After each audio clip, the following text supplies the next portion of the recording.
नमस्कार दोस्तों। आज हम दोबारा आपके सामने आए हुए हैं इस कड़ी का अपना दूसरा एपिसोड लेके। और हम अपनी कड़ी में हमने जो कल कमेंट देखे उसमें एक कमेंट ऐसी थी। हम जानना चाहते हैं मिस्टर सुन आपसे कि आप ये अपने चेहरे को ऐसा हाइड करके क्यों रखे हुए हैं। लोग जानना चाहते हैं इस बारे में, उसके बारे में हमें बताएं और इसके बाद हम अपने प्रश्नों की शुरुआत करेंगे। दोस्तों नमस्कार। जैसा कि आपने पूछा कि मैंने अपना चेहरा क्यों कवर किया है, तो इसके पीछे का रीज़न है कि मैं किसी को अपना फेस आइडेंटिफिकेशन करके या फेमस होने नहीं आया हूँ। मेरा उद्देश्य लोगों के सवालों का जवाब देना है। मैं नहीं चाहता कि कोई भी व्यक्ति मेरे गेस्चर के अकॉर्डिंग मुझे देख करके जज करे, या मेरे नाम को देख करके जज करे, या मेरे धर्म को देख करके जज करे। तो मेरा सीधा सीधा फोकस ये रहेगा कि हम व्यक्ति की समस्या को समाधान करने लायक जो कंटेंट दे सकते हैं हम वो देना चाहते हैं, जहां हमारे फेस की रिक्वायरमेंट नहीं है। यदि कभी इन फ्यूचर ऐसा होता है, ऐसा लगता है कि फेस रिक्वायर्ड है पब्लिक को दिखाने के लिए, तो definitely I will show that. तो मिस्टर सुन, सवालों की अगली कड़ी में हम आपसे जो पूछना चाहते हैं, तो हमारा जो पहला सवाल है जो हमारे व्यूअर ने पूछा हुआ है, ईमेल के माध्यम से भी हमसे लोग जुड़ रहे हैं और कमेंट के माध्यम से भी लोग हमसे पूछते हैं। ये पहला सवाल ये है कि कोई भी काम जब हम स्टार्ट करते हैं, चाहे वो बिज़नेस हो या कोई भी चीज़ हो, तो उससे हम जल्दी बोर क्यों हो जाते हैं।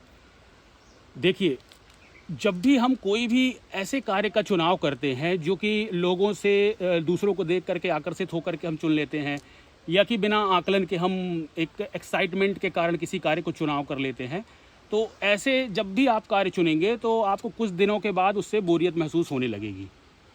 रीज़न है, यदि आपको ऐसा कार्य चाहिए जिसमें आप हमेशा लगे रहें या आनंदित महसूस करते रहें, जिसको करने में आपको एक भी बोरियत फील ना हो, तो ऐसे काम सिर्फ वही हो सकते हैं जिन कामों के पीछे सत्य का आधार होगा। सत्य मतलब ट्रुथ। कोई भी ऐसा काम जो नेचर से रिलेटेड हो, या नेचर को उठाने वाली बात करता हो, या प्रकृति को साथ लेकर के चलने वाला कार्य हो, वही कार्य आपके साथ कंटिन्यूटी में आपको आनंदित रख सकता है, जिससे आप बोर नहीं होते। बाकी सारे कार्यों में आपका मोटिवेशन क्या होता है? सिर्फ पैसा। क्योंकि पैसा आपको ज़्यादा लंबे समय तक मोटिवेशन प्रदान नहीं कर सकता। पैसे की एक लिमिट होती है, उस लिमिट को अचीव करते ही आप उसकी नेक्स्ट लेवल में पहुंचने का कोशिश करने लगते हैं। अगर आप उसको अचीव कर पाए तो आपका उत्साह बना रहेगा। लेकिन यदि आप उस चीज़ से आपको लॉस हो गया बिजनेस में, या घाटा हो गया, या आपके मन के अनुसार परिणाम नहीं मिले, तो फिर आपको वही काम बोरियत महसूस करवाने लगेगा। जी। तो अपने कार्य के चुनाव करते वक्त ये चीज़ हमेशा याद रखें कि किसी को देख करके या सांसारिक चीज़ों को देख करके अपने कार्य का चुनाव ना करें। पहले अपने आप को पहचानें, हु एम आई, मैं कौन हूँ, और उसके बाद ही आप अपना कार्य का चुनाव करें। मिस्टर सू ने अगला सवाल आपसे ये है कि जीवन में सफल होने के लिए हमारी कार्य प्रणाली कैसी होनी चाहिए। सफलता प्राप्त करने के लिए आपके कार्य प्रणाली को डिफाइन करने की आवश्यकता नहीं है। आपके कार्य के पीछे का आधार तय होना चाहिए, क्योंकि सफलता कोई एक बिंदु नहीं होती। सफलता इंसान के जीवन में निरंतर बनी रहती है। उसी को असली सफलता, वास्तविक सफलता उसी को कहा जाता है। ये नहीं कि आपने किसी चीज़ को अचीव कर लिया फिर उसके बाद तो आपकी वही स्थिति है ना। सफलता का मतलब क्या है कि जो चीज़ आप प्राप्त करो वो आपके साथ बनी रहे, हमेशा बनी रहे। जी हाँ। ऐसा तो नहीं है ना कि किसी चीज़ को, रिकॉर्ड को आपने तोड़ दिया, आज ब्रेक कर दिया, आज आप सफल हो गए, कल कोई आया और उसने उस रिकॉर्ड को फिर से दोबारा ब्रेक कर दिया। फिर आपके मन में वही इनसिक्योरिटी कि यार वो जो सफलता मेरी थी वो तो खत्म हो गई। जी हाँ। जी हाँ। इसीलिए सफलता अपने कार्य को करने में देखी जानी चाहिए, ना कि किसी चीज़ के अचीवमेंट में। कार्य करने में जो आपको सफलता का अनुभव होगा ना, वही वास्तविक अनुभव होता है। मेरे कहने का मतलब, सफलता आपके वर्तमान पल में छुपी होती है, ना कि आपके भविष्य में। आप भविष्य में किसी चीज़ को एनालाइज करके सफलता प्राप्त नहीं कर सकते। अगर आप अपने कार्य में सफल होना चाहते हो तो पहले आप अपने अकॉर्डिंग अपने आप को पहचान करके सही कार्य का चुनाव कीजिए, और फिर वह कार्य आपको प्रतिदिन आपको बेहतर बनाता जाएगा, वही आपकी सफलता होगी। अच्छा जी मिस्टर सुन, हमारा जो तीसरा सवाल है आपसे वो ये है कि मनुष्य जो है दुख और सुख के चक्र से कैसे बाहर आ सकता है, इसके बारे में हमें बताइए। जी, यह संसार जो है, ये सारा संसार दुख का संसार है। मतलब यदि आप जन्म ले रहे हैं ना, तो आप ये समझिए कि दुखों का ही जन्म हो रहा है।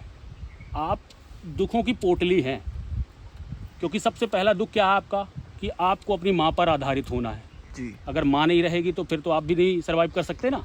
जी हाँ। तो सबसे पहला दुख तो आपको माँ की आवश्यकता होगी। फिर धीरे धीरे आप बढ़ते जाएंगे तो ऐसे आपको निरंतर नई नई चीज़ों की आवश्यकता बनती जाएगी।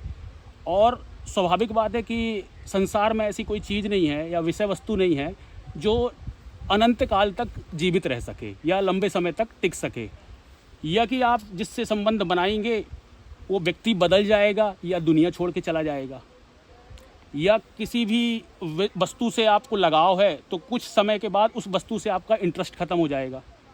जब आप निरंतर ये सारी चीज़ें होते देखते हैं तो आपको लगता है कि यार मुझे दुख क्यों मिल रहा है, जिससे दोस्ती कर रहा हूँ वो धोखा दे के जा रहा है, जिस पर भरोसा कर रहा हूँ वो उस अकॉर्डिंग बर्ताव नहीं कर रहा है मेरे साथ, मेरा सम्मान नहीं कर रहा है।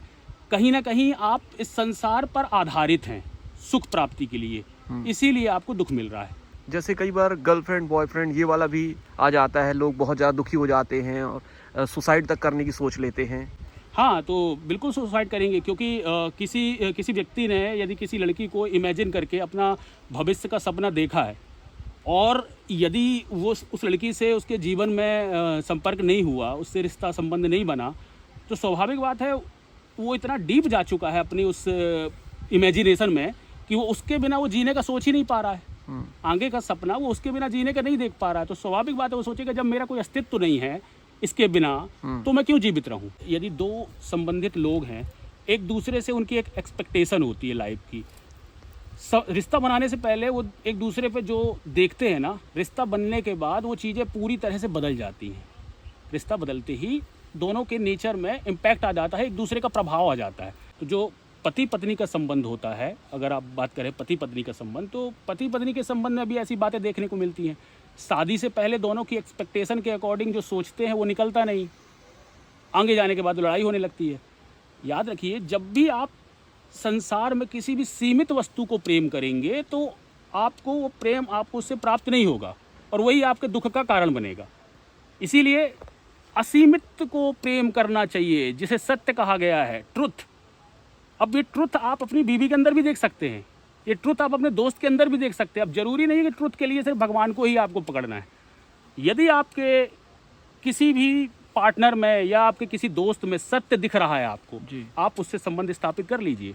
जी, संबंध कई प्रकार के होते हैं, आप किसी भी प्रकार का संबंध उससे स्थापित करें, लेकिन उसके पहले का जो संबंध होना चाहिए, जो प्राइमरी रिलेशन होता है, उसको ट्रुथ के साथ ही कनेक्ट करना है। क्या उद्देश्य है आपके जीवन का और क्या उद्देश्य है मेरे जीवन का, जब तक ये तय नहीं होगा तब तक संबंध नहीं बनाए जा सकते। क्योंकि एक उत्तर में जाने वाला है, एक पूरब में जाने वाला है, दोनों मिल गए तो क्या होगा, लाइफ में झगड़े बनेंगे, ऑब्वियस सी बात है। इसी प्रकार आप पहले से किसी चीज़ को डिसाइड मत करके बैठिए कि ऐसा ऐसा ऐसा ऐसा ऐसा ऐसा होगा। आप एज्यूम करते हैं और फिर वो जो चीज़ मिलती नहीं है तो आपको दुख होता है। तो कई बार मिस्टर सुन ये भी तो होता है कि लोग जब मिलते हैं वो कुछ और होते हैं, फिर अपना बर्ताव दिन प्रतिदिन बदलते चले जाते हैं। बर्ताव वो दिन प्रतिदिन नहीं बदलते चले जाते। एक्चुअली में क्या है ना, जब आपके सामने वो फर्स्ट टाइम मिले तो आपने उनका छोटा सा रूप देखा। जी, आपने जैसे एक सर्कल है, सर्कल में कई 12 कलर हैं, तो 12 में से यदि आप किसी एक साइड खड़ोगे तो 2-3 कलर देख पाओगे, बैक साइड के आपको नहीं नजर आएंगे। जी, तो उसी प्रकार जब भी आप किसी संबंध स्थापित करते हैं ना, तो वो आपके सामने ऐसे ही बिहेवियर को प्रस्तुत करता है जो चीज पॉजिटिवली आपके तरफ अट्रैक्ट होगी। हाँ, और वो सारी चीज़ें वो छुपा ले जाता है। कौन सी? जो चीज़ वो जानता है कि इस चीज़ से आपको इम्पैक्ट पड़ सकता है, उस टाइम पे वो शो नहीं करेगा। लेकिन धीरे धीरे आप उसके साथ रहते रहते आपको पता चल जाएगा कि इसमें ये सारी कमियां हैं, और वही कमियां बाद में आपको आघात पहुंचाएंगी कि यार ये मुझे पता होता तो मैं तुमसे संबंध स्थापित नहीं करता। इसीलिए पहले से आप किसी चीज़ को एज्यूम मत करो, व्यक्ति के अंदर का सत्य पहचानो, अपने अंदर का सत्य पहचानो। यदि दोनों के सत्य मिल रहे हैं, लग रहा है कि हाँ ट्रुथ जो आप जानते हो, जो आप चाहते हो लाइफ से, वही मैं भी चाहता हूँ, तो आपको दुख नहीं होगा। फिर चाहे आप किसी भी विषय से जुड़ें, किसी व्यक्ति से जुड़ें या किसी वस्तु से जुड़ें, तो तीनों ही चीज़ को आप बोध के साथ कनेक्ट करिए, अपने विवेक के साथ, अपने इंटेलिजेंस के साथ आप किसी भी चीज़ को उठाइए, आपको उससे प्रॉब्लम नहीं आएगी। एक नशेड़ी आदमी को यदि आप दारू के एडिक्शन में देखेंगे तो उसकी लाइफ बर्बाद हो जाती है, लेकिन वहीं एक साइंटिस्ट होता है जो उस वाइन ले करके या अपना स्मोक करते हुए बड़े बड़े एक्सपेरिमेंट कर देता है। क्यों? तो यहाँ कारण किसी ऑब्जेक्ट से नहीं है ना, प्रॉब्लम किसी ऑब्जेक्ट से नहीं है, आपकी मेंटेलिटी से कि आप उस चीज़ को हैंडल कैसे कर रहे हो लाइफ में। That's it. मिस्टर सुन, मोक्ष पाने का सरल उपाय क्या है, ये हम जानना चाहते हैं आपसे। देखिए, मोक्ष एक अनंतता में स्थायित्व प्राप्त करने की एक अवस्था है। अनंतता मतलब इनफाइनाइट। जब आप अपने विचारों से, अपने लाइफस्टाइल से अनंत की तरफ बढ़ने लगते हो तो वो मोक्ष का एक स्टेप होता है।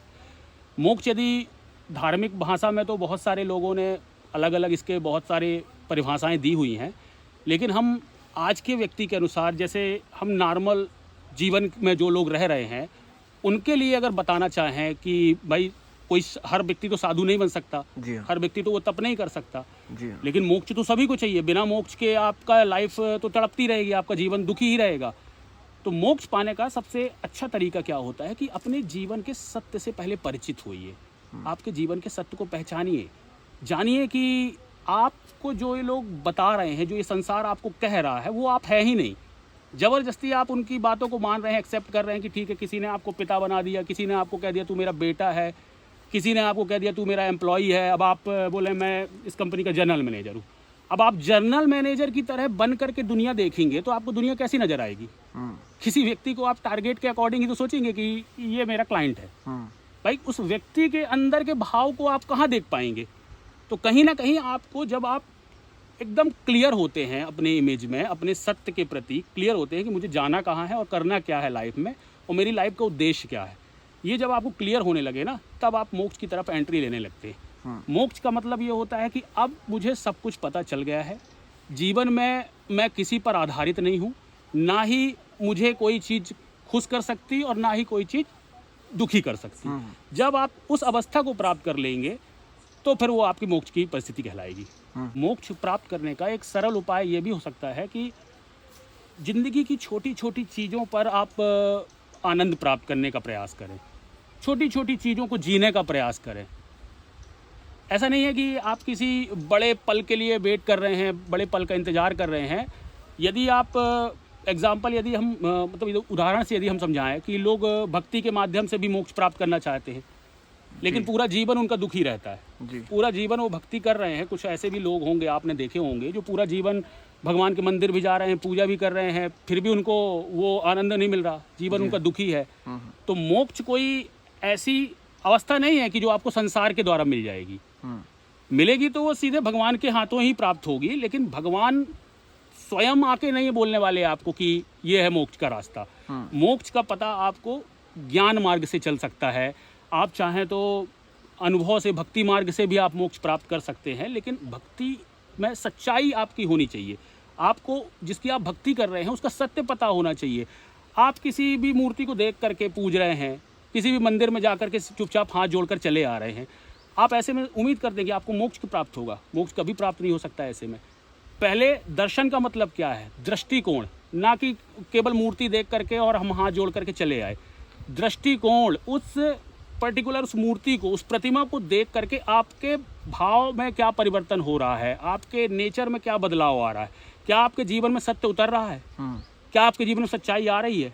आप मंदिर में भी जा करके वही चीज़ें कर रहे हैं कि हे भगवान मेरी ये चीज़ पूरी कर दे, तो आपको मोक्ष मिलेगा। मोक्ष का मतलब होता है मुक्ति की प्रक्रिया, मुक्त सारी चीज़ों से आप जब इंडिपेंडेंट हो जाएंगे, एकदम आज़ाद हो जाएंगे, मुक्त हो जाएंगे, तो मोक्ष की स्थिति प्राप्त होगी आपको, तब मोक्ष में एंट्री लेंगे आप। तो आप समझ रहे हैं इस चीज़ को कि सारी चीज़ों से दूरियां बनानी है, उनसे संबंध स्थापित नहीं करना, चिपकना नहीं है लोगों से या चीज़ों से या विषयों से। जितना आप दूर होते जाएंगे आप अपने मोक्ष की तरफ बढ़ते रहेंगे। मतलब हम जीते जी भी मोक्ष की प्राप्ति कर सकते हैं। जीते जी ही तो मोक्ष की प्राप्ति करना है, मरने के बाद तो वैसे ही मोक्ष मिल जाएगा आपको। अच्छा। हाँ, आत्मा तो अब अमर है ना, आत्मा तो मरती ही नहीं है, शरीर मरता है। तो शरीर ही दुखी है आपका, और शरीर जब तक दुखी है तो इस दुख को सुख वाली स्थिति से बाहर निकालो, आनंद वाली स्थिति में लाओ, सुख दुख के चक्रव्यूह से बाहर आओ। न सुख अच्छा है ना दुख अच्छा है, ना सुख बुरा है ना दुख बुरा है, केवल वो हैं, उन्हें वैसे रहने दो। समय आने पर ठीक है, सब चीज़ें आपको मिलती रहेंगी जीवन में, लेकिन वो बाहरी तल तक रहने दो। अपने अंदर केवल आनंद को आने दो। आनंद एक ऐसी अवस्था है, ना सुख ना दुख, ना ज़्यादा एक्साइटेड कि बस अब सब कुछ मिल गया, और ना ही किसी बात से निराश। एक बीच की परिस्थिति को अपन, जिसको अपन कह सकते हैं मध्यस्थता, आनंद, परमानंद, और यही फिर मोक्ष की सीढ़ी बनेगा। जी मिस्टर शून्य, हमारा अगला सवाल ये है कि इंसान को तो पता है कि सत्य ही सही राह है, पर फिर भी वो गलत रास्ते पे क्यों चला जाता है? इंसान गलत राह में चला नहीं जाता। जब भी इंसान किसी राह को चुनता है ना, तो वो अपने अनुसार सही मानकर ही चुनता है। वो यही सोचता है कि मैं जो चुन रहा हूँ मेरे विवेक के अकॉर्डिंग, मेरे जीवन के लिए यही सबसे अच्छी है। एक चोर को भी आप देखोगे तो वो दलील क्या देगा कि भाई मुझे ज़रूरत थी, पैसे नहीं थे, मैंने चोरी कर ली। तो ये सारी चीज़ें वो अपने आप का जो सत्य है, जो उनका ट्रुथ है, वो अपने साथ लेकर के चल रहे हैं। अपनी खुद की परिभाषा उन्होंने गढ़ रखी है। तो फिर वो व्यक्ति सत्य कैसे चुनेगा? क्यों, कौन बताएगा कि सही काम क्या है? क्योंकि यहाँ 800 करोड़ लोगों की आबादी है आज। अब 800 करोड़ लोगों की आबादी से आप सबसे अलग अलग पूछोगे, सबकी अलग अलग परिभाषाएं होंगी। जब आदमी जानते हुए भी यदि सत्य है तो वो दूसरा गलत मार्ग चुन रहा है, क्योंकि वो एक नैतिकता के अकॉर्डिंग सही लग रहा है उसको। नैतिकता के अकॉर्डिंग यदि कोई रास्ता है कि जैसे सपोज करो कि यहाँ मैं कचरा नहीं फैलाऊंगा। कब नहीं फैलाऊंगा? जब कोई देख रहा होगा। और जब अकेले में होंगे तो फैला दूंगा। इसका मतलब नैतिकता के पैमाने पर वो चीज़ है ना, उसको पता ही नहीं है कि यहाँ कचरा फैलाने से 300-400 साल के बाद तुम्हारी आने वाली पीढ़ी जो है वो इम्पेक्टेड होगी। अच्छा। अगर इतनी डिटेल में उसको पर्यावरण की जानकारी हो तो वो यहाँ से गलत कार्य का चुनाव नहीं करेगा।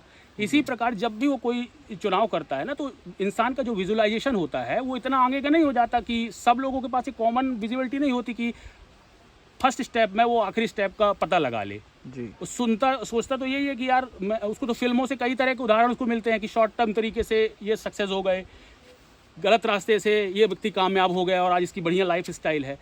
लोगों को जो छोटी छोटी कहानियाँ पता है ना, वो लोगों को कंफ्यूज कर रही हैं। एक बार लोगों को बचपन से लेकर के, अपने बचपन से लेकर के आखिरी तक जानने से पहले मानवता का पूरा इतिहास समझना चाहिए। मनुष्य किस तरीके से काम करता है, क्यों मनुष्य अस्तित्व में आया, क्यों मनुष्य के दुख क्यों मिलता है, उसे सुख कैसे मिल सकता है। आप सोचिए, जो सारी चीज़ें आज सुख प्राप्त करने के लिए, आनंद प्राप्ति के लिए आप ढूंढ रहे हो, जो चीज़ें आप एक्वायर कर रहे हो, ये इतिहास में तो नहीं थी। गाड़ी इतिहास में नहीं थी, तो क्या इतिहास में लोग आनंदित नहीं रहते थे? क्या मजा नहीं मारते थे? क्या आनंद में नहीं रहते थे? तो आपको आज ये चीज़ें से खुशी मिल रही है, तो भविष्य जो इतिहास में जो आनंद प्राप्त करते रहे होंगे, सोचो उनके पास क्या माध्यम रहे होंगे।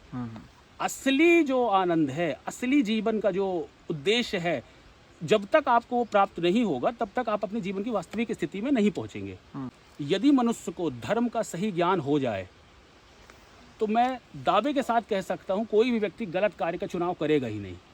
क्योंकि उसे पहले ही पता हो जाएगा कि जिस जगह पर मैं जा रहा हूं वहां मैं थोड़ा सा प्रॉफिट तो कमा लूँगा, लेकिन आने वाले समय में मेरे को पल पल की घुटन वाली ज़िंदगी मिलेगी। अगर वो घुटन वाली ज़िंदगी नहीं चाहता तो वो थोड़ी सी सुख की तरफ लालायित नहीं होगा, वहाँ उसको आकर्षण नहीं प्राप्त होगा, अगर उसके पास विवेक है तो। लेकिन यदि उसके पास विवेक नहीं है, उसको ज्ञान नहीं है दुनिया का, संसार का, तो ऑब्वियस सी बात है, भूखा आदमी तो खाने की तरफ आकर्षित हो ही जाएगा। आप अपने आप को मान के बैठे हो कि मैं पुरुष हूँ तो आप स्त्री की तरफ आकर्षित होगे। आप अपने आप को मान के बैठे हो मैं भूखा हूँ तो आप खाने की तरफ आकर्षित होगे। जी हाँ। तो आप देखो, इस दुनिया से, संसार से आप रिश्ता कैसा बनाना चाह रहे हो, ये आपको तय करना पड़ेगा। अब एक जो मांसाहारी व्यक्ति होता है, अगर वो भूखा होगा तो वो किसी भी जानवर को किस नज़रों से देखेगा? खाने के अकॉर्डिंग देखेगा। जी हाँ। लेकिन अगर उसका पेट भरा हुआ है तो हो सकता है वो उसको प्रेम भी कर ले, हो सकता है वो उसे खिला भी ले। तो ये भाव कहाँ आया? जब उसका पेट भरा हुआ था। तो आप समझ लो कि जब भी आप एकदम निचली स्थिति में होंगे, जिसको आप मूलाधार चक्र भी कह सकते हैं, तो वहाँ आप सुख दुख की बातें ही आपके जीवन में महत्वपूर्ण होंगी और वहीं फंसे रहेंगे। यदि आपको सत्य चुनना है, आप अच्छा कार्य चुनना चाहते हैं, तो आपको पहले अपने आप को आइडेंटिफाई करना होगा। आइडेंटिफाई करने के बाद ही आप अपने सही कार्य को चुनाव कर सकते हैं। नहीं तो आप सोचेंगे तो कि ये मैंने सही कार्य चुना है, वो आगे जाके गलत परिणाम दे देगा। क्योंकि संसार में कोई भी चीज़ एक ही, सत्य तो एक ही होता है ना, ट्रुथ तो एक ही होता है, 10 सत्य तो होते नहीं है।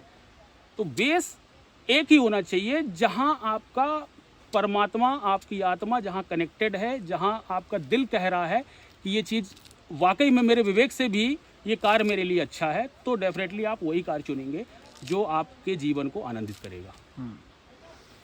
तो मिस्टर सूद ने आपने हमारे सारे सवालों के जवाब बखूबी दिए। इससे हमें तो ये जानकारी मिल ही रही है कि जीवन में मतलब कैसे सारी समस्याओं के होते हुए भी हम कैसे आगे बढ़ सकते हैं।